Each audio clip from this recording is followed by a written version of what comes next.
Oi, gente. Então, vamos lá continuar nossa aula de inflamação. É longo, vocês viram, né? O caminho, o processo, aqui a dedicação, estudo. E eu já pensei aqui como é que vão ser nossas avaliações. Também em cima disso, para poder trabalhar com vocês um pouco esses mecanismos, tá? Uma de nossas avaliações com certeza será oral. Tá? Vocês vão me apresentar. Vou definir qual vai ser. Pode ser uma, pode ser duas, enfim. Vamos ver como é que vai ser o andamento. Então, a gente parou nesse slide aí do segredo da vida longeva, né, da vida longa, seriam os antioxidantes, porque a gente falou desses radicais na aula anterior, a importância deles, que é o buster oxidativo, que as células fagocíticas realizam muito isso no ato da fagocitose, não só no ato da fagocitose, mas todas as células que realizam a fagocitose, né? Então, você imagina, qualquer célula do organismo, tá bom? Não é só célula do sistema imunológico. Só que o sistema imunológico vai ter aquele trabalho diferenciado no que diz respeito à neutralização de micro-organismos ou patógenos. Então, vamos avançar, que aqui também é longo ainda um pouco. Então, aqui a gente tem um macrófago, tá? Esse é um macrófago extremamente espraiado, né? Se induziu fagocitose, alguma coisa induziu fagocitose nele. Isso aqui pode ser o fundo de uma placa de cultura. Então, aqui ele tá espraiado, que é o que nós falamos. Aqui uma outra microscopia mostrando mais do que nunca, só que há uma movimentação do esqueleto a ponto de se achatar para que essa célula consiga realizar a fagocitose. Aí ele está querendo literalmente fagocitar a superfície, por isso que ele está assim bem abertão, que nem um ovo frito, né? Então vamos lá, o macrófago, quando ele está ativado, o que acontece com ele? Ele pode seguir 3 caminhos de produção de substâncias, né, quanto ao grau de ativação. Um são os radicais de oxigênio, né, são os ROI. Então, no caso, o peróxido de hidrogênio é um tipo de radical de oxigênio. Então, os peróxidos, eles têm essa capacidade bactericida, deletéria, tá?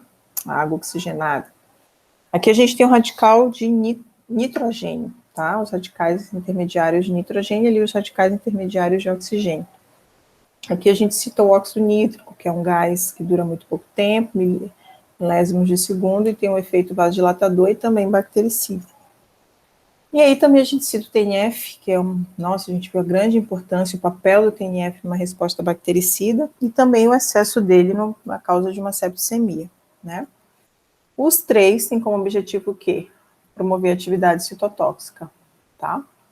Matar, destruir. Quando ele promove essa morte, não é só do micro-organismo, células ao redor também são destruídas, tá? Então, o ato de ter uma resposta inflamatória, bactericida, em função da atividade do macrófago, ela não se restringe apenas ao micro-organismo, destruir o micro-organismo. As células saudáveis também ali são destruídas. Então, os macrófagos residentes, aquele macrófago que não foi ativado, que não fez fagocitose, ele não realiza nenhuma dessas etapas, tá bom? Aí, uma vez que ele se ativa, ele consegue, então, produzir. Então, professor, o que faz o macrófago se ativar? A fagocitose, tá? Esse aqui é um artigo científico lá do laboratório mesmo que eu trabalhava no Maranhão, para mostrar o quanto a gente trabalhava, né, com essas atividades. E aí vocês podem ver, essa senhora aqui, a Rosane, ela era a minha orientadora, e essa aqui era a minha co-orientadora, né? E aí foram os artigos que eles publicaram, eu não lembro se eu já estava no laboratório esse período, enfim.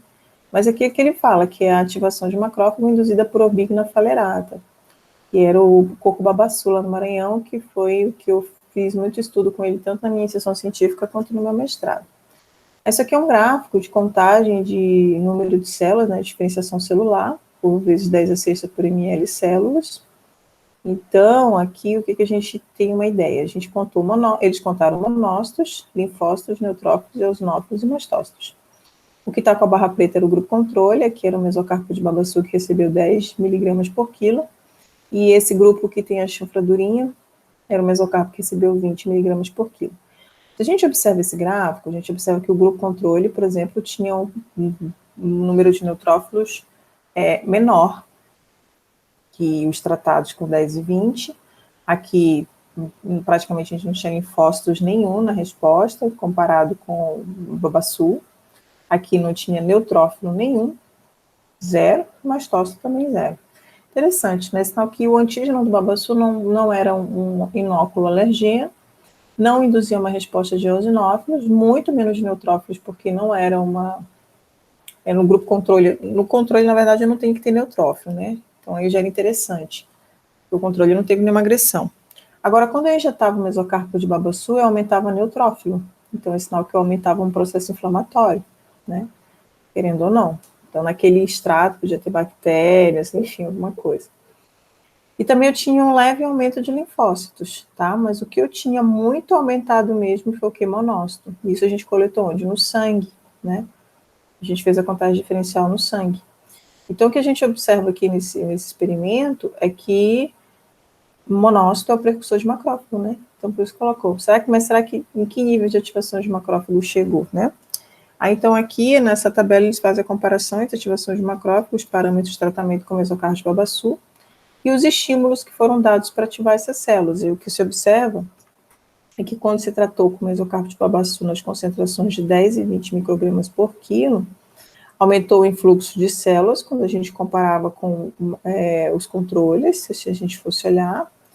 O peróxido de hidrogênio aumentou demais, olha aí, então é sinal que está ativando o macrófago, lembra que a gente tem falado de peróxido de hidrogênio. O espraiamento aumentou também 3 vezes aqui, né? O MHC, expressão também de NHC, teve um aumento. E TNF, olha aqui, ó.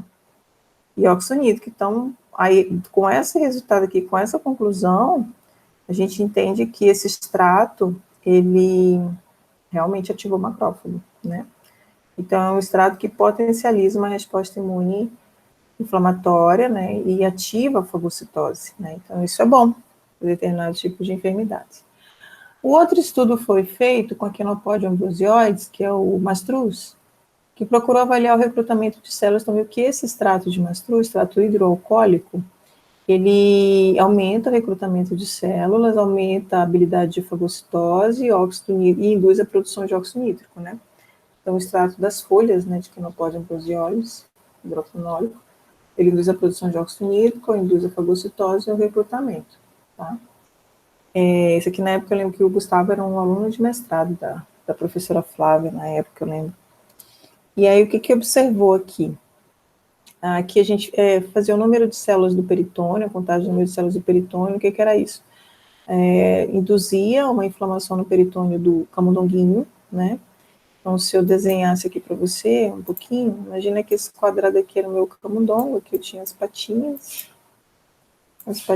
aqui eu tinha o rabinho, aqui eu tinha a carinha dele, os focinhos. O peritônio seria essa região aqui, abaixo do diafragma. Aí a gente induzia um processo inflamatório, que era a peritonite, e depois a gente fazia o lavado disso para ver como é que estava o processo inflamatório.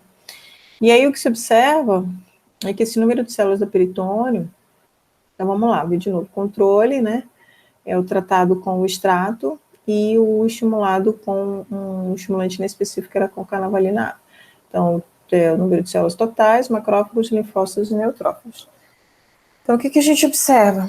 Que do número de células totais, a maior porcentagem dessas células, ela era feita por quem? Por macrófagos, né?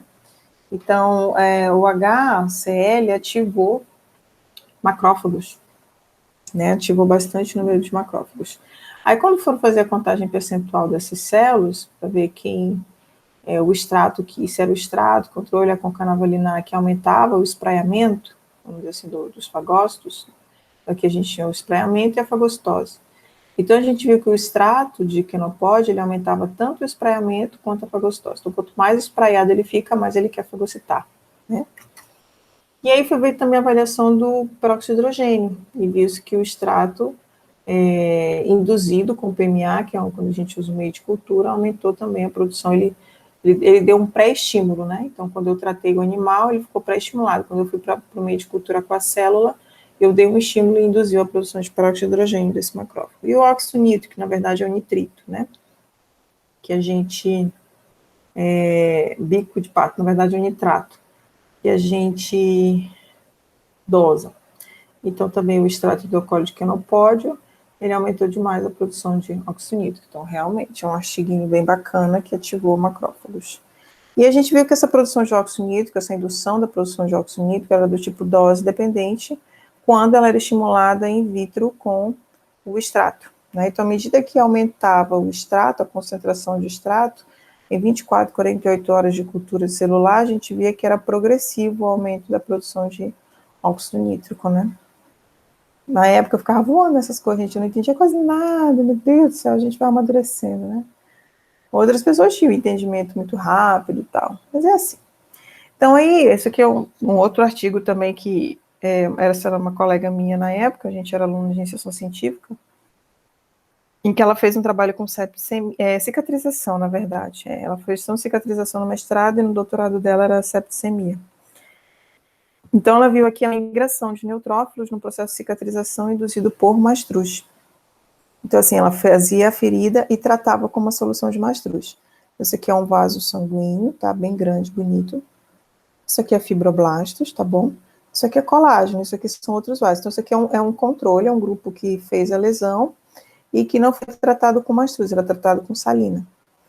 E aqui na letra B, já era o grupo que era tratado com mastruz. Olha só o número de leucócitos que infiltraram para o tecido, tá? Isso aqui é colágeno. Então, mostra a quimiotaxia muito ativa. O mastruz era um ótimo quimioatrativo, né? E aí, essa figura a gente já viu, que são os radicais do macrófago.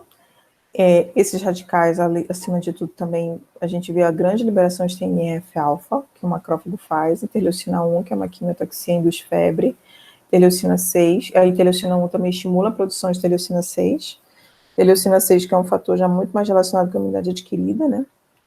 Mas a gente vê a secreção dele pelo macrófago, interleucina 12, que ativa mais ainda o macrófago. Então, isso aqui é um mapa, se eu te mostro o que o macrófago sintetiza. Nas células apresentadoras de antígeno, que a gente já falou deles, existem vários tipos de moléculas coestimulatórias. Por quê?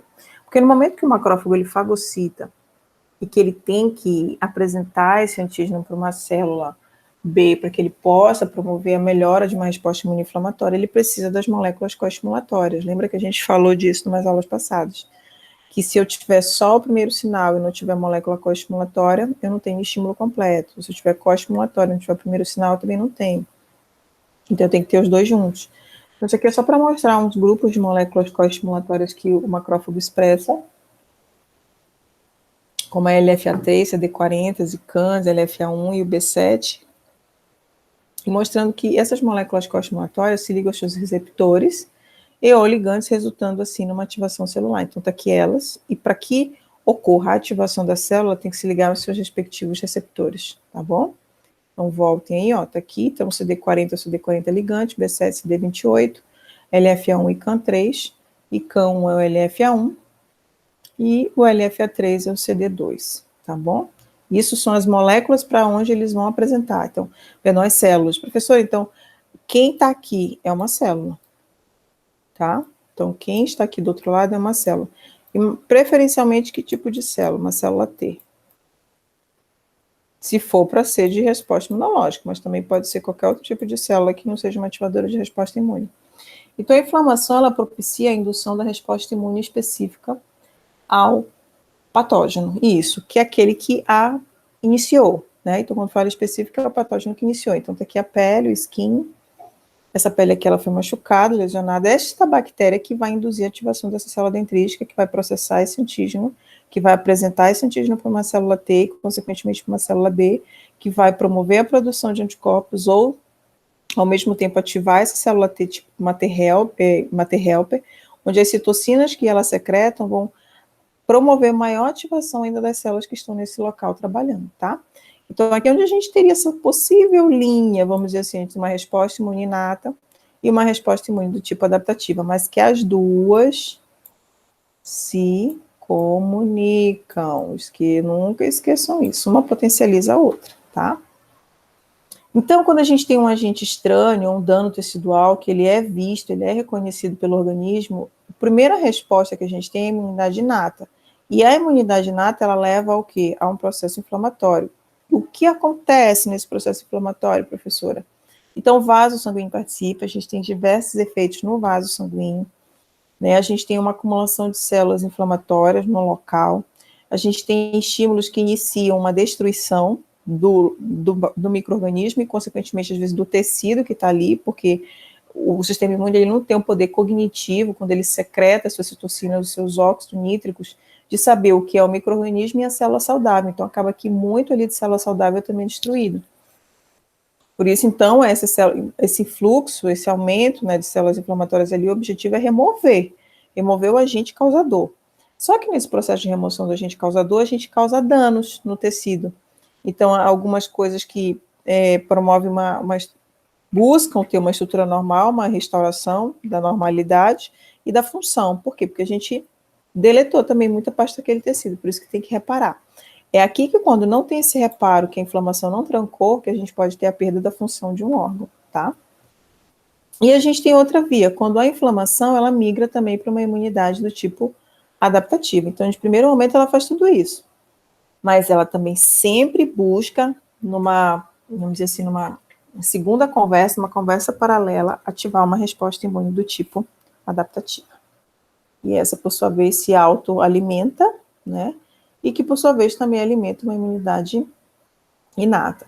Então, aí, nesse caso da imunidade, essas estruturas estranhas, quando a gente fala de imunidade adaptativa, o mais importante da imunidade adaptativa é gerar o que a gente chama de quê? De autoimunidade, ou seja, reconhecer o meu, o próprio, tá? Então, esse gráfico, ele é bem legal aqui, que ele mostra desde o princípio de uma injúria, tipo, é o tempo zero, imagina, né, que você teve uma lesão, em que, de primeiro momento, o organismo, ele entende que ele tem que liberar fatores de coagulação sanguínea, como plaquetas, para que não perca sangue, não tenha extravasamento de sangue, dependendo da injúria. Logo depois disso, a gente tem uma inflamação de padrão agudo, que seria as primeiras horas, 3 horas, 6 horas, 7 horas, com migração de neutrófilos, são as primeiras células que migram para o local, são as células que têm um tempo de vida muito curto, eósis e macrófagos. O macrófago, ele não migra, ele já está lá, uma boa parte, mas o restante na forma de monócito migra, tá? Então, lembra que macrófago, monócito é o macrófago no sangue. Eosinófilo, ele migra, mas assim, e neutrófilo migra também, tá? Mas a gente tem uma parte de macrófago residente. Aí, essa resposta imune, ela vai se potencializando, ela vai ficando cada vez mais intensa. Então, vamos dizer que aqui a gente saiu de 7 horas e a gente já está começando a ir para as primeiras 12 horas. Então, quando a gente começa a ir para 12 horas, a gente já sai de um grupo de células de polimorfonucleares, que a gente já te falou isso antes, e vem para células de padrão mais mononuclear, então linfócitos, monócitos e anticorpos. Então, aqui a gente já tem uma resposta imune adaptativa. E aí isso vai evoluindo para uma inflamação crônica. Então, quando a gente tem um quadro crônico, a gente tem como participação melhor uma imunidade adaptativa. Então, a gente intensifica a produção de linfócitos, aumenta também a de monócitos no local.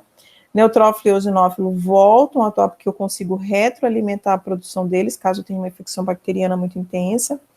E também eu consigo aumentar a produção de anticorpos. E aí o objetivo é que a gente tenha uma recuperação, né? Dessa lesão, restabeleça a saúde. Como?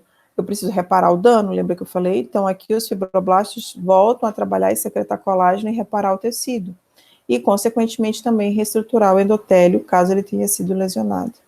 Né? Então, vocês veem que o objetivo é trancar, é voltar ao normal. Então, as respostas imuninárias adaptativas participam muito do processo inflamatório, a gente não pode esquecer delas, cuja consequência natural dela é promover ainda a manutenção da inflamação, mediada como? Por linfócitos T e B, aqui através da produção de anticorpos, aqui o linfócito pode ser TH1 ou TH2, para que ele possa manter o quadro inflamatório.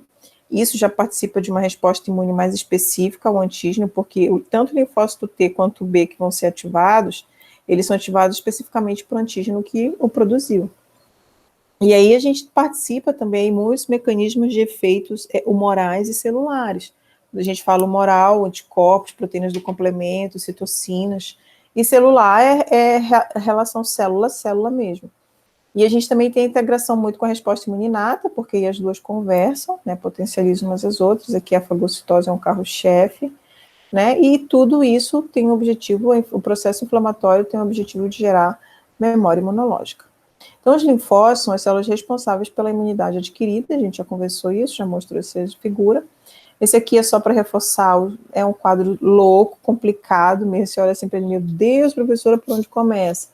É bem isso mesmo, se a gente pega desde o número 1 aqui, número 2, não é difícil, a gente tem aqui os 4 pontos cardeais, tá faltando um aí, que seria a suposta perda da função, que são os 5, Então, imagina que a gente tem, desculpem, a injúria, a infecção, trauma, falta de oxigênio, reação imune, sei lá, vírus, célula tumoral, qualquer coisa. Isso gera o processo de apresentação de antígenos pelos macrófagos ou células dendríticas. Apresenta para quem? Para uma célula T, uma T helper, em que ela pode se polarizar, dependendo do microambiente de citocinas, para uma TH2 ou uma TH1. O objetivo dessa T helper é potencializar a conversa entre as células T, então, caso seja necessário uma ativação de T citotóxico, e também ativar uma célula B, que aumenta a produção de anticorpos, né, de um certo nível, G, IgM e tal. Uma vez essas células T sendo ativadas, elas potencializam outro tipo de células, como uma célula NK, o linfócito T citotóxico, né, para que promova uma morte mais celular e não um padrão humoral. A gente viu que essas células, elas migraram de onde? Dos vasos sanguíneos, né, para o foco de inflamação, isso gera diapedese, neutrófilo monócito eosinófilo, através desses mecanismos aqui, ó, que são as proteínas do plasma. Tá vendo como não é difícil? Você olha para isso, você lembra que a gente acabou de falar sobre antes. E aí os efeitos vão ficando sistêmicos, muito mais amplos, né? Então aí a gente tem a dor, que a gente sente, a febre, estimula a produção de proteínas de fase aguda, né? Então a gente vai só ampliando. Então aqui o edema, né, as terminações nervosas, o calor, lembra que a gente falou? Aqui é vasodilator, também promoveu permeabilidade, né? Tudo aquilo que a gente já conversou.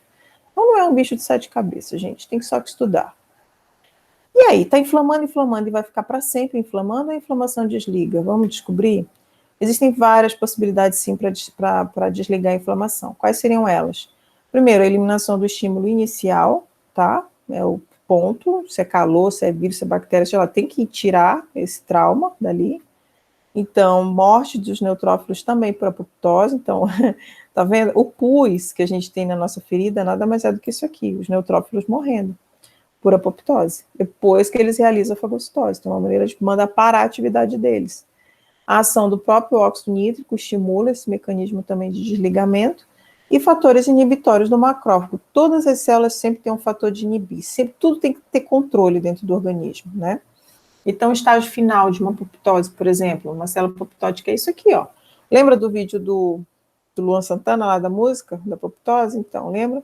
Que ela liberava as vesículas de apoptose e depois vem uma célula branca e fagocita, tá? É uma morte silenciosa, por isso que eu brinco, ela não é barulhenta, tá? Tem que morrer sem escândalo.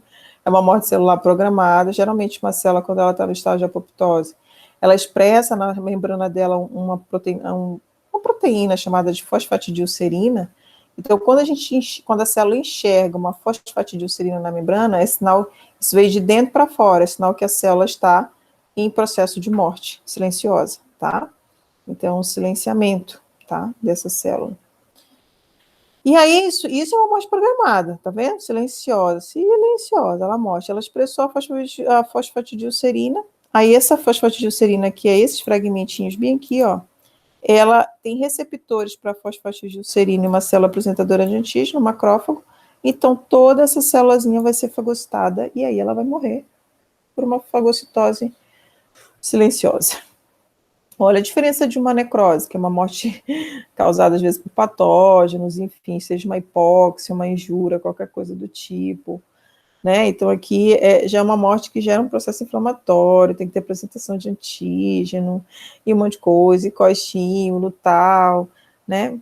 Mas aí também a gente tem que ter mortes de tipo mais possível silenciosa. Então isso também pode acontecer, pode ter uma morte silenciosa com células, expressam na nossa membrana também estruturas lipídicas semelhantes à fosfatidilcerina, que também são fagocitadas em silêncio, tá bom? Bom, e aí a gente já viu, então, a fagocitose, né, indiretamente, ela é suprimida, né, pelo TGF-beta1, tá? Então, esse TGF-beta1, ele suprime o quadro de, vamos dizer assim, de fagocitose. Então, quando uma célula tem um receptor TGF-beta1, eu bloqueio a fagocitose, tá? Então, uma supressão indireta, eu diminuo.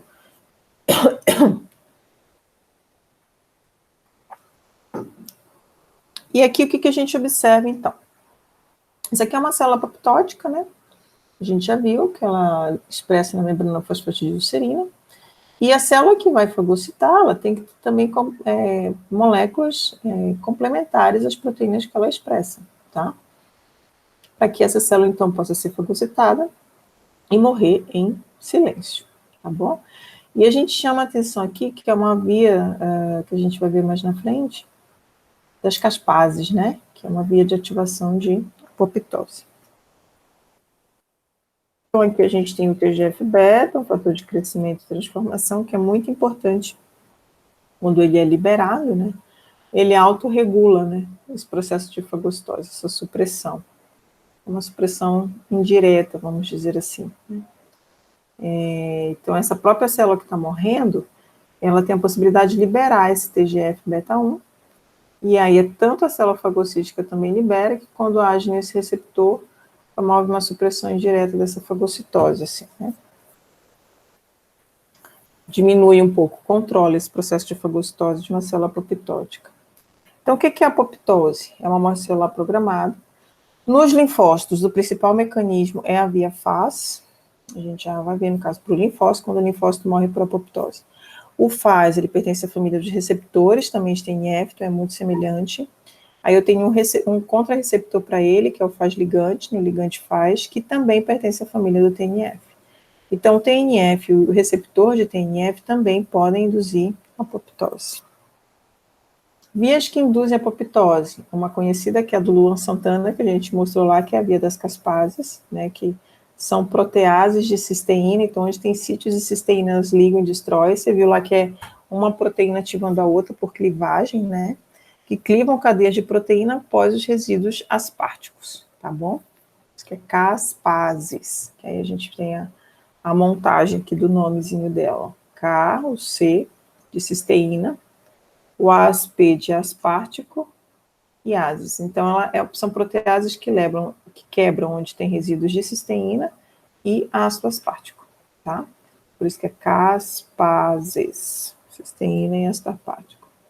E se a inflamação inicial não desligar? Problema. Inflamações persistentes por presença do estímulo, ou o estímulo está lá persistentemente e não consegue, e evolui para inflamações crônicas por conta de falha na regulação imunológica. Isso não é ruim. Isso é ruim, na verdade, viu?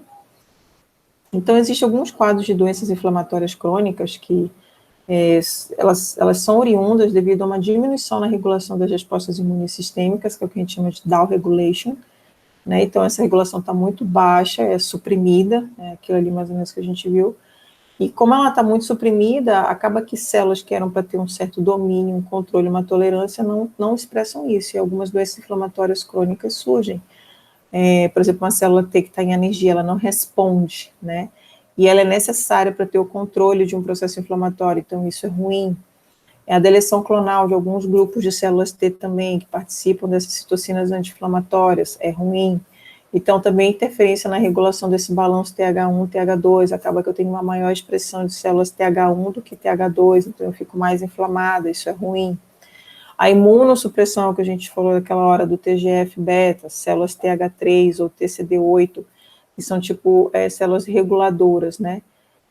Manutenção das respostas imunes nas mucosas também, que participam desse processo muito, muito intenso. A regulação por células gama-delta, que são aquelas células que saem do timo nesse formato gama-delta, né? A diminuição, então, dessa regulação dessas células que elas migram para a mucosa, e quando essa regulação dessas células é muito deficiente, a gente começa a ter respostas inflamatórias na mucosa, que é o que se estudou durante um tempo e viu que essas células que saem do timo na forma gama-delta, um linfócito T do tipo gama-delta, eles têm uma participação muito importante nessa supressão da resposta imune nas mucosas. E aí também uma outra coisa que a gente tem que manter na imunidade das mucosas são as células TH2, que estão lá derivadas da GALT, que é o tecido linfocitário associado ao intestino, tá? Então, isso aqui, segundo um artigo de imunologia. Então, quais seriam as doenças crônicas, né? Inflamação crônica, então, por exemplo, a artrite, chama no caso aqui nível de artrose, onde ocorre degeneração da estrutura óssea, né, totalmente, então aqui é osso com osso, degeneração da cartilagem. Então, isso aqui é uma questão de perda de função, se você for olhar. Então, a própria conjuntivite, respostas alérgicas, alergia à soja, rinite, são doenças crônicas, né? Isso aqui pode ser um quadro alérgico também, ocular, enfim.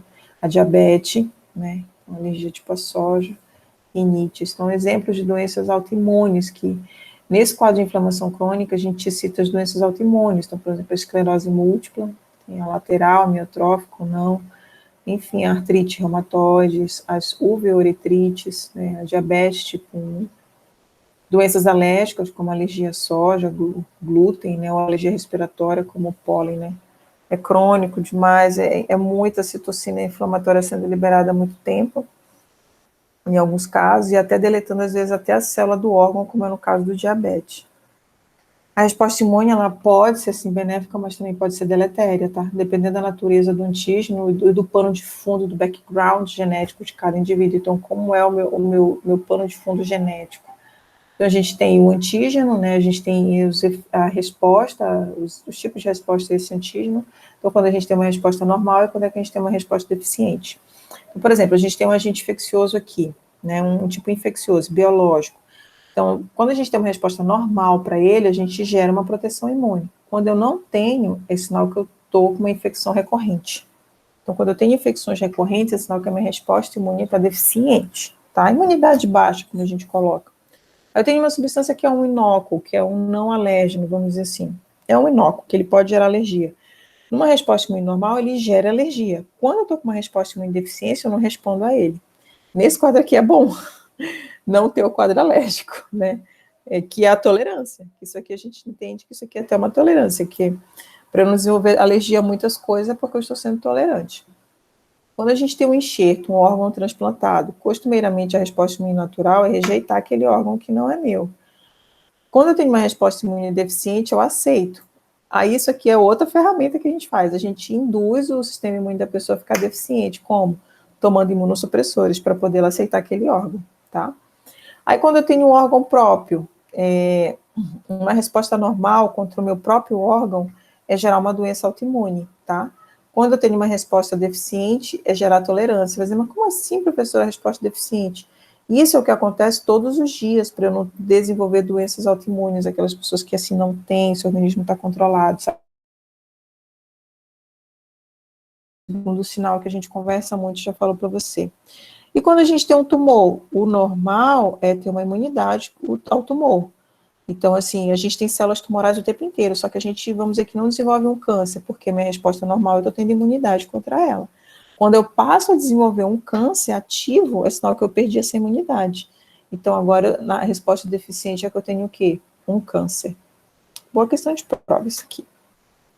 E a gente tem essa brincadeira, TH1, TH2, ora eu estou preto, ora eu estou branco, ora eu sou TH1, ora eu sou TH2. E aí precisa ter esse equilíbrio entre os padrões de citocinas que são secretados, que é o que a gente vai conversar e relembrar um pouquinho você agora na frente. Então, por exemplo, existem vários tipos de perfis, né, de citocinas no processo inflamatório, que direcionam, né, que levam, que é o driving, então, desse processo inflamatório. Então, por exemplo, quando eu tenho um linfócito que ele está estimulado, ele sai do padrão TH0, ele polariza ou para TH1 ou para TH2. O TH1 é aquele que sintetiza muito esse grupo de citocinas, que recruta muitos neutrófilos, e tem um caráter muito piogênico, indutor de febre, né, o padrão TH1. O TH2 ele já tem um padrão mais alergênico, ele já induz mais eosinófilos e basófilos, tá vendo? E quando eu tenho também um padrão TH1 no estágio bem mais avançado de um processo inflamatório, ele produz o interferon gama, que é uma citocina que potencializa muito a fagocitose, né, que é uma célula mononucleada que também tem leucócitos. Então, recruta linfócitos e monócitos, que isso aqui a gente já define como uma imunidade tardia, do tipo tardia, células mononucleares tardias. Aí que é quando a gente já forma um tecido de granuloma, numa inflamação mais crônica, né? Então, recruta muitos leucócitos, enfim, mononucleares e assim sucessivamente. Então, o que seria uma resposta imune de padrão TH1, professora? Vamos lá tentar entender isso um pouco. O TH1 é um T-helper, lembra? Que ele auxilia na ativação de células da resposta imune inata. Ele conversa muito bem com o macrófago, ele potencializa a fagocitose, tá? Então, eu tenho uma célula apresentadora de antígeno, eu tenho um micróbio, ele processa BMHC, coestimuladora. ativa uma célula T naive que se prolifera e se diferencia em vários outros clones dessa mesma célula para que ela amplifique essa resposta. Ao mesmo tempo, ela aumenta mais a produção de interferon gama, TNF-alfa, até estimula a produção de leucotrienos. Então, essas citocinas fazem o quê? O interferon gama, ele ativa a fagocitose no macrófago, ele faz o macrófago ter melhor fagocitose para matar o micro-organismo. Enquanto que o TNF-alfa e os LTs estimulam mais ainda o recrutamento de neutrófilos e também melhora a fagocitose deles. E aí a gente pode ter também duas vias, essa TH1, por conta do interferon gama dela. Ela ativa também o linfócito B a produzir mais anticorpos e favorecer a opsonização, que favorece a fagocitose. E também ela produz a interleucina 1 interferon gama, que ativa a célula CD8 a promover morte por citotoxicidade. Então, tá vendo como uma célula TH1 conversa? Né? Aumentando citocinas, estimulando macrófago neutrófilo, células B e células T CD8. A gente tem um exemplo clássico de uma resposta imune desse tipo, quando a gente fala de infecção por leishmaniose, que a gente precisa de uma resposta imune TH1 para ter mais efeito. Por que, professora, que eu preciso de uma resposta TH1 para ter mais efeito? Por conta do macrófago, tá? Porque a leishmania, ela é fagocitada aqui no macrófago, e quando ela é fagocitada, principalmente nos macrófagos, de um certo modo, um dos ciclos dela, as primeiras formas dela, ela consegue burlar com que o lisossomo entre lá naquela vesícula e a mate, né, e forme o fagolisossomo. Ela consegue fugir disso, ó, presta bem atenção aqui, ó, quando é fagocitada, quando ela, a forma que a gente chama a forma de infecção, vamos dizer assim, na célula, nessa forma promastigota que ela está entrando aqui, vê que ela formou o vacúolo, mas o lisossomo, ele não consegue fundir, ele não consegue destruir, ó. Ela continua crescendo na forma mastigota, se multiplicando na célula, e que quando rompe, ela vai infectar outra célula, tá vendo? Mas o fagolisossomo tá bem aqui e ele não consegue digerir. Então, o parasita, ele tem esse mecanismo de impedir isso, essa fusão do lisossomo nessa vesícula. E aí ele consegue fugir e burlar. Então, a gente diz que o macrófago é o switch, né, quando a gente fala lar docilar, então, é o switch, é o docilar da leishmaniose, tá? Então, isso aqui são as formas amastigotas. Olha elas crescendo aqui. Elas não foram degeneradas pelos lisossomos aqui através do fagolisossomo. Então, isso aqui é uma coisa bem, bem legal. Opa, assim, não é bom? Quando o macrófago fica guardado aí dentro, é o momento que ele promove aquelas lesões na leishmaniose, né, aquelas lesões de pele. Eu fiz um trabalho no meu mestrado, trabalhando com esses camundongos, o BALB-C, o C3H e o C57. Por quê? Imunologicamente falando, quando a gente estuda os MHCs, que tem essa relação muito forte com esses padrões TH1 e TH2, a gente consegue entender que alguns animais, eles respondem com respostas mais inflamatórias e outros menos inflamatórias e outros meio termo. E isso funciona para nós seres humanos. Algumas pessoas são muito alérgicas, outras são muito inflamatórias, ou seja, as doenças autoimunes, né, e outra é o meio termo. Então, o BALB-C, ele é o mais anti-inflamatório, seria aquele que é mais tendencioso a ter alergias e contaminação por verminose. O C3H é o meio termo dos ratos, e o C57, que é o ratinho mais zangadinho, que tem o camundonguinho. Eles são bem pequenininhos, gente. Ele responde mais TH1. Vamos ver o que acontece? Então, vamos lá. No C3H, o macrófago, ele fica mais inativado para responder para a leishmania. E já no TH1, que é o C57, ele está mais ativado. Por quê? Nesse padrão TH2, ele não produz o interferon gama.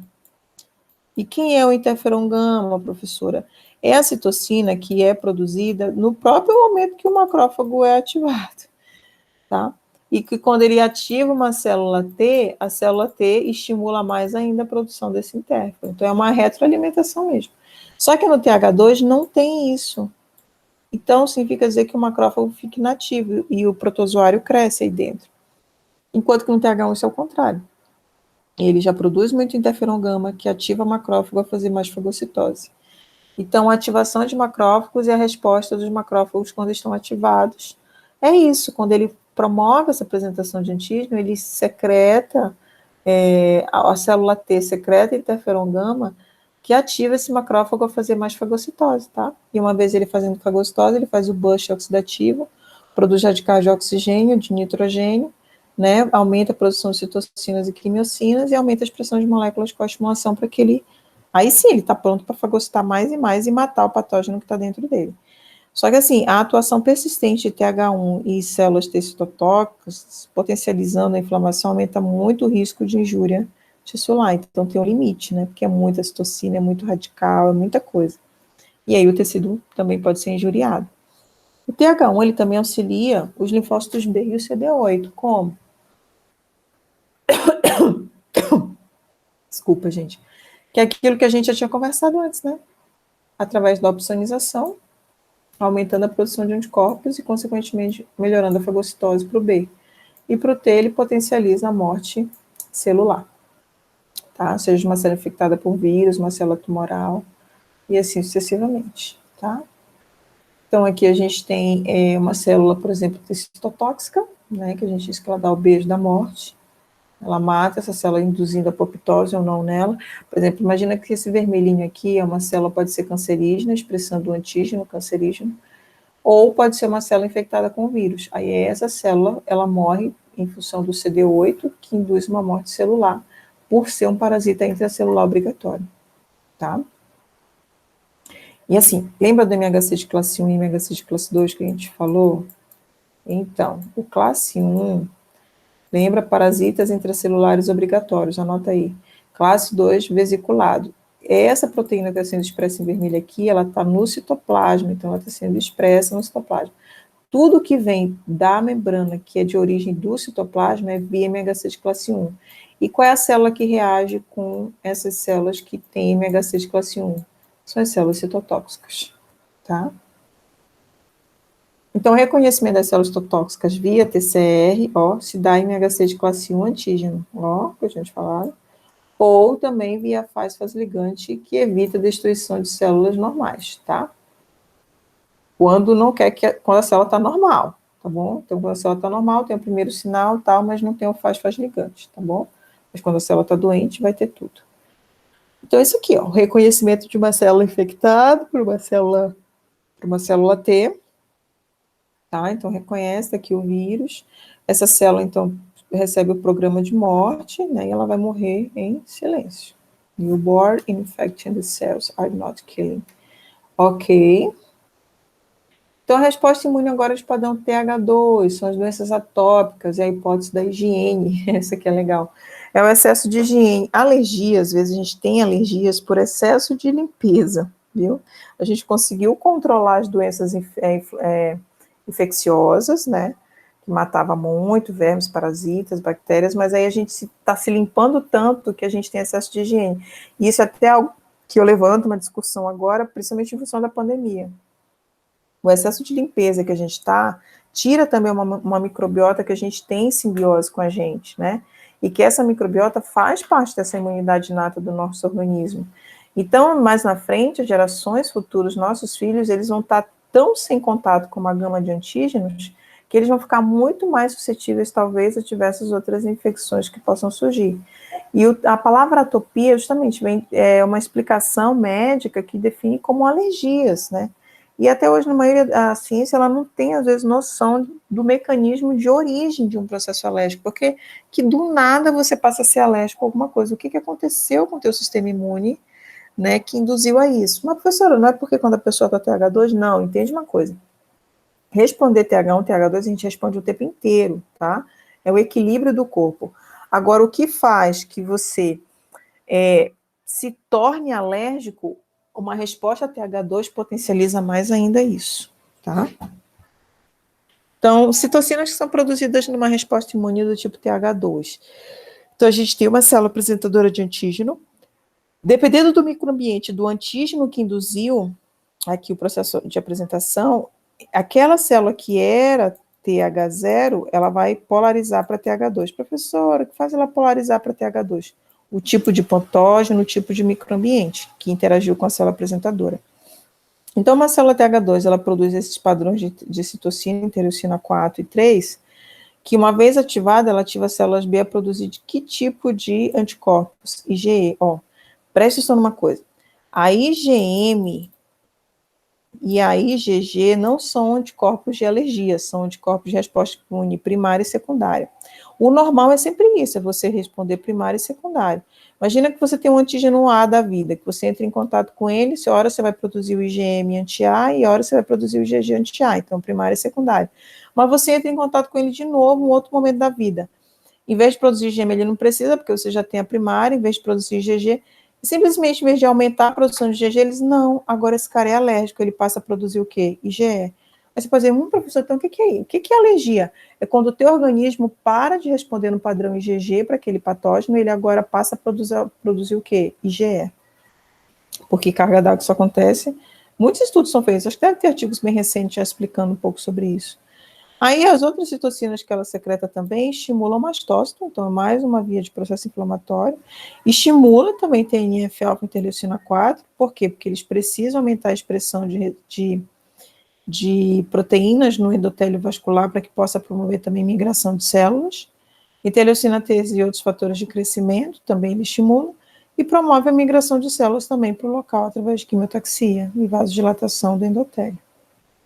Então, aqui a gente tem um mastócito, por exemplo, descansando, ele está resting, ele não está degranulando, né? E é uma célula que participa muito do processo alérgico, o processo TH2, que a gente está vendo. Esse mastócito, ele tem altos receptores para IgE, que é o anticorpo da alergia, que a gente viu. Quando esse anticorpo se liga de forma cruzada a um alergeno, que ele já está ali, o IgE, ele degranula. Agora, olha ele degranulado, sem nenhum... Quem são esses grânulos aqui? Histamina, heparina, lembra? Agora, olha ele aqui degranulado, liberando as suas histaminas, promovendo vasodilatação e processo inflamatório. O antígeno, ele tem que ter uma ligação cruzada na IgE para poder ativar. Ou seja, ele tem que se ligar em duas IgEs ao mesmo tempo. Certo? Então, a gente tem um alérgeno, potencial alergeno, né? Que ali já também se liga diretamente no receptor de uma célula B, onde ele também é endocitado, e essa endocitose leva a uma apresentação de antígeno, que também pode estimular uma célula B a produzir mais IgE. E esse IgE se liga no mastócito, aí vira uma cascata, né, gente? E esse mastócito, por sua vez, degranula e intensifica ali, recrutando mais células para o local, né? Aí a pessoa fica naquela coceira, aquela comichão, aquela vermelhidão, aquela espirradeira, né, aquela coceira dentro do ouvido, da garganta, é aquilo, é o processo alérgico, por conta de tudo isso aqui. Beber água, gente. E aí, então, a gente produz esses mediadores e a gente começa a ter os sintomas do quadro alérgico. Então, o mastócito, ele participa muito dessa intensificação do quadro alérgico, liberando muitas proteínas de inflamação, migração celular, né, degeneração, histamina, serotonina, heparina, hidroxilase. Isso aqui faz um estrago no tecido onde está sendo liberado, né? Então, nessa inflamação aguda, a gente tem aqui uma célula, vamos dizer assim, a globetcel é célula caliciforme, né, são células caliciformes, imagina que é um trato respiratório, uma traqueia, isso aqui. Então, a gente tem a secreção tipo, não, é surfactante, pode ser até um pulmão, também a pleura aqui, né, os cílios, aqui é uma região de mucosa, tá, membrana basal. Então, imagina isso tudo acontecendo no pulmão, no aparelho respiratório da criatura. Acho bem legal dizer que é uma bomba. Entende, gente? É uma bomba acontecendo, e dá uma espirradeira, uma sono... Ixi, é horrível, né? É um quadro de alergia instalado.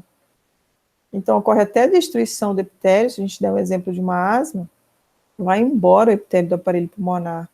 Né? Então, isso aqui gera uma inflamação do caramba, por isso que a pessoa sente dor, e ela não tem epitélio para fazer a troca gasosa ali de tudo, então, por isso, né, a falta de ar. Então, a asma é na estrutura de um brônquio normal, né? Olha o diâmetro que um brônquio normal tem. Agora, olha como é que fica um brônquio quando ele está no estágio asmático. Olha a contração que tem nele, né? E aí a gente tem muitas células envolvidas no processo inflamatório que às vezes chega até a destruir a árvore brônquica de uma pessoa que tem asma, né? Então, por isso que a gente entra com corticóides, uma pessoa que tem asma, a gente entra, ó, com essas substâncias aqui, com os leucotrienos, tudo direitinho, né? Então, o mastócito, ele faz um estragozinho quando a ECG dele se liga ao alergeno. Essas citocinas 4 e 5 ativam, eosinófilo, ativam a célula B, mas também libera histamina e leucotrienos, né? Que dá coceira, urticária, rinite, né? Rinorreia, conjuntivite, o lacrimejamento, né? Então, o eosinófilo também secretor de proteínas, de leucotrienos, fator de agregação de plaquetas, né? E também o próprio alergeno sofre um processo de apresentação ativando mais ainda uma célula TH2 e mastócito, então ele pode ser por duas vias, né? O que é legal dessa foto é isso, é que o alergeno ele pode ativar por duas vias, gente, ou diretamente por mastócito, ou via apresentação de antígeno ativando uma célula TH2, mas que a própria célula TH2 potencializa mais ainda o mastócito. Aí, meu amigo, é uma alergia, só quem passa que sabe, né? E aí a gente tem esse quadro mais complicado como a asma, que é uma doença que não tem cura, comete milhões de pessoas no mundo, de todas as faixas etárias, que levam ao quadro de uma fibrose do pulmão. O que é essa fibrose? É porque esse tecido fica tão irritado, fica tão injuriado o tempo inteiro, e sempre sendo agredido, que o tecido é como se ele calcificasse, ele ficasse rígido, né? Ele fica em fibrose. E essa interleucina 13 potencializa muito essa fibrose.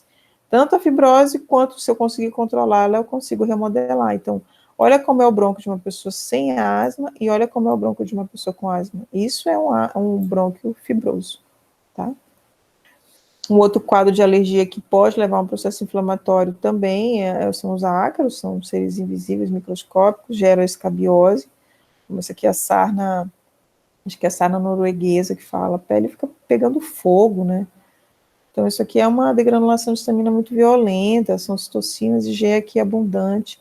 Os cachorrinhos, né, quando tem sarna, se coçam, se ferem todos, ficam com febrinha. Eu tenho minha cadelinha aqui em casa, às vezes quando ela começa, eu cuido dela, que parece minha filhinha, né? O gelo alivia muito, viu, gente? Quem sofrer disso, pode ser um ser humano, um animalzinho, dá banho gelado no animal e também colocar gelo na área da lesão, drasticamente promove vasoconstricção, então já diminui muito aquele rubor, aquele edema, né? Então, todo mundo sofre, né, gente? Tudo que tem vida sofre. E aí é esse mocinho aqui que faz muito isso, né? Esse sarcópode, esse ácarozinho aí que causa. A gente também tem os carrapatos, né, que fazem isso na pelezinha dos animais, né, essa irritação, por conta da digestão, das enzimas de digestão na saliva deles, então gera um processo inflamatório no local onde eles estão aderidos, né. A gente tem a tuga penetris também, que é a pulga, né. Quando era criança eu tinha. Ela, onde ela entra, né, ela quer pôr os ovos dela, então isso aqui tudo é neutrófilo, agente impulso, né, porque morreu por apoptose, né, então ela quer crescer, né, ela germina, né, então uma pulguinha aí básica, tá bom? E a gente tem essa brincadeira da marcha alérgica, que é a alergia no mundo, né, que ela fica circulando. Então, essa marcha alérgica, ela seria o quê? Desde as dermatites atópicas, às vezes inexplicáveis, que geram, às vezes, uma alergia alimentar, consequentemente, que podem levar a asmas, dependendo das pessoas, e podem levar a rinite alérgica. Então, é um ciclo vicioso, né? Milhões de pessoas sofrem de alergias no mundo, né? Isso está aumentando muito. Essa baseia-se na hipótese do higiene, que a gente tinha explicado, né, que é um desenvolvimento, perdão, environment que justifica o quê? A gente teria assim, então, uma pessoa que não é alérgica é aquela que tem desordens alérgicas, como asma, eczema, rinite. Então, como é que é esse equilíbrio dos genes? Aquele que não é alérgico, geralmente as pessoas não alérgicas estão em países em desenvolvimento, né, vamos dizer assim, países subdesenvolvidos, são países mais de desenvolvimento. As famílias não são muito grandes, não tão extensas, moram às vezes em ambientes rurais, né, tem uma microbiota intestinal muito variável, transitória, usam poucos antibióticos, né, então o grau de sanitização é razoável, enfim. Então são pessoas que, assim, a microbiota, eu digo que é o carro-chefe para esse quadro de alergia, né, então a microbiota, a integridade da membrana do intestino são importantíssimas. Quando eu aumento muito a permeabilidade intestinal, eu tendo a desenvolver doenças atópicas. E como é isso, professora? É mais do que nunca comprovado hoje que alimentos embutidos, leites, derivados do leite, em alguns parâmetros do glúten são alimentos muito inflamatórios, que geram quadros de alergia.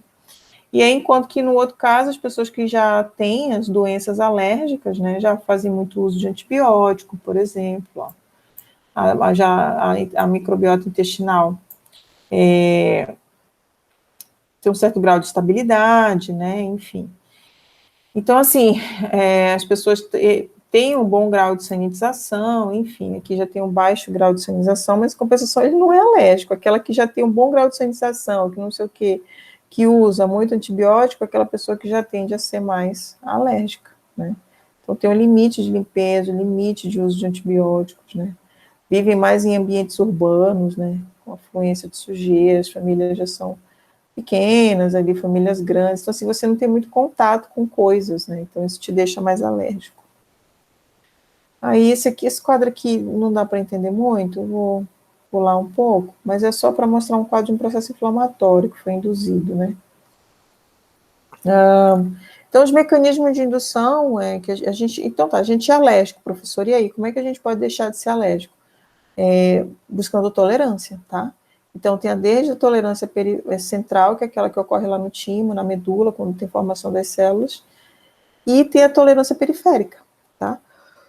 Que a gente pode induzir isso por vacinas, pequenas doses, né, de um certo modo, e também a via oral. A via oral é a via mais fantástica de você induzir tolerância, tá bom? Então, tem o mesmo mecanismo um pouco que a gente viu ainda agora, tá? Esse quadro aqui a gente já viu um pouquinho lá anteriormente, aí mostrando ali que a gente viu, só que aqui, no caso, a gente tem esses outros graus de resposta. Por exemplo, a resposta TH2 está relacionada apenas com alergia? Não, tá? Doenças causadas por eumínios também estão relacionadas com esse tipo de resposta. Eu mandei um vídeo para vocês da aula, eu acho, que fala sobre quando tem um eosinófilo atacando, ajudando, né, a fagocitose de um eumínio. Então, é mais ou menos isso. Então, imagina que aqui é o lume intestinal, a gente tem diversos vermes, a gente está com danos aqui na parede intestinal, né, verme já danificado, aumenta muito o muco para poder expulsar o verme. Por isso que o muco aumenta, por isso que fica muco, né, uma fezes mucosa que a gente fala. Porque o muco, ele envolve de uma maneira assim o micro-organismo, de uma maneira que fica gelatinoso, ele não consegue, ou ele fica imóvel, né, e aí ele acaba que morre por não se alimentar, porque ele se alimenta por difusão, né, outros não, tudo bem, a sucção do sangue e tal, mas outros são por difusão da pele. Então, esse antígeno do parasita, ele pode ser também fagocitado, processado, né, os processos específicos do tipo dependente, ativa uma célula T, ativa linfócitos B a produzir anticorpos para promover a opsonização, e aí, consequentemente, os eosinófilos, eles são capazes, então, de se ligar e destruir, por conta do anticorpo, a estrutura daquele micro-organismo, né? Então, a resposta TH2 não é só alérgica, ela participa também de respostas à verminose. Então, possíveis respostas efetoras também num quadro de uma esquistossomose, é o mesmo raciocínio. Imagina que aqui é o parasita da esquistossomose, o IgE se liga à porção FAB, a porção FC é aquela que o linfócito B, o eosinófilo, ou qualquer outra célula vai ligar, na verdade é o eosinófilo, preferencialmente. E quando é o eosinófilo se liga aqui, neutrófilo, macrófago, tá vendo, ó? As células ligadas, eles liberam todas as substâncias que ele tem para destruir a membrana da célula, né? É bem legal, tá bom? Aí, às vezes, quando aquele organismo está morrendo dentro de um órgão, lá nosso, como aqui é muito próximo do fígado, esquistossoma, né, na região porta-hepática, então está morrendo, ele é muito grande, e aí a gente começa a ter um recrutamento mais ainda de outras células, e quando essas células começam e envolvem esse micro-organismo, parece uma cena do filme do Optimus Prime, eu esqueci o nome agora do filme, mas que tem o Optimus Prime lá, vocês vão lembrar do filme lá, que eu acho bacana, o Optimus Prime, vamos rodar. E tem uma cena lá de um filme lá, que era uma caverna, que os Transformers, eles tinham que pegar uma espada, e que os Transformers do passado, eles se mataram em função de proteger aquele, sei lá, aquele negócio que tinha. Então, eles formaram tipo um tecido de granuloma ao redor, uma pedra, uma rocha. É mais ou menos assim, tá? Então, aqui é como se tivesse o parasita sendo morto, né? E aí essas células foram se juntando e formaram esse granuloma aqui, que é muito importante para neutralizar o micro-organismo, tá bom? Então, os eosinófilos têm um papel muito importante nas parasitoses, são importantes nas infecções eumínticas, né, das células apresentadoras de antígeno. Citotoxicidade mediada por célula, né, que é essa ADCC. Os eosinófilos, eles também degranulam para a proteína básica principal, e causam dano também na parede do parasita devido à proximidade de contato. Participam de uma lesão granulomatosa do ovo do esquistossomose. E é clássica essa figura, se você coloca assim, ovo de esquistossomose no Google, eosinófilo, vai aparecer os eosinófilos ao redor. É muito clássica essa figura, que é essa aqui, ó, tá? Então, isso aqui são os eós do lado, que é mais ou menos aquele vídeo que eu te mandei, tá? Isso aqui, como o ovo é muito grande, à medida que ele vai sendo destruído, vai chegando muita célula aqui, então isso aí vai formando um tecido de granuloma, tá? Isso aqui é um outro exemplo que a gente tem de parasita, infecção, é um Ancylostomum duodenale, né, que no homem ele vai para o, no caso tem o Necator americano, normal, né, que na gente ele vai para o intestino e lá fica, né, que ele está com as ventosinhas presas aqui, né, sugando. Mas também a gente tem o Ancylostomum brasiliensis, ou canino, que assim, ele é, vamos dizer, do mesmo grupo, da mesma família, mas ele não tem preferência pelo homem, o canino. Então, quando o homem se interpõe nesse ciclo desse parasita, causa um processo inflamatório onde ele está instalado, mas ele fica andando pela pele, que é o que a gente chama de bicho geográfico. É porque o receptor, ele tem que ser direcionado para o intestino de um cão e não para o intestino do homem. E o homem não tem essa proteína que chame esse parasita para o intestino dele. Então, por isso que ele fica andando na pele. Aí, o que faz aqui? Tem que matar o parasita, né? Usa medicamentos que matam o parasita, anti-inflamatório, põe gelo. Tem gente que às vezes nem usa nada, só põe o gelo, porque coça muito, irrita, e tem que esperar o parasita morrer, porque ele vai morrer, tá? Porque não é o lugar dele ficar andando aqui no pé, tá bom? Da pessoinha. Então, gente, eu espero que tenha dado para entender um pouquinho. É cansativo, é bastante informação. Então, assim, é importante entender como se instalam as respostas imunológicas, pois elas são fundamentais para o controle de infecções, alergias, doenças autoimunes, cânceres e rejeição de transplante. Então, eu acho que vocês têm entendido que a resposta imunológica, o objetivo dela não é estar protegendo do que é o estranho, mas sim controlar o que tem dentro da gente, manter a homeostasia, né? Então, eu espero que esse cenário te inspire, mesmo no momento que nós estamos vivendo, e que a gente possa sempre contemplar o céu e vê-lo azul, né? Então, fiquem com Deus e até a próxima. E aqui a gente encerra a inflamação. E depois a gente vai avançando para outros tópicos, conforme o nosso cronograma. Fiquem com Deus e até a próxima aula.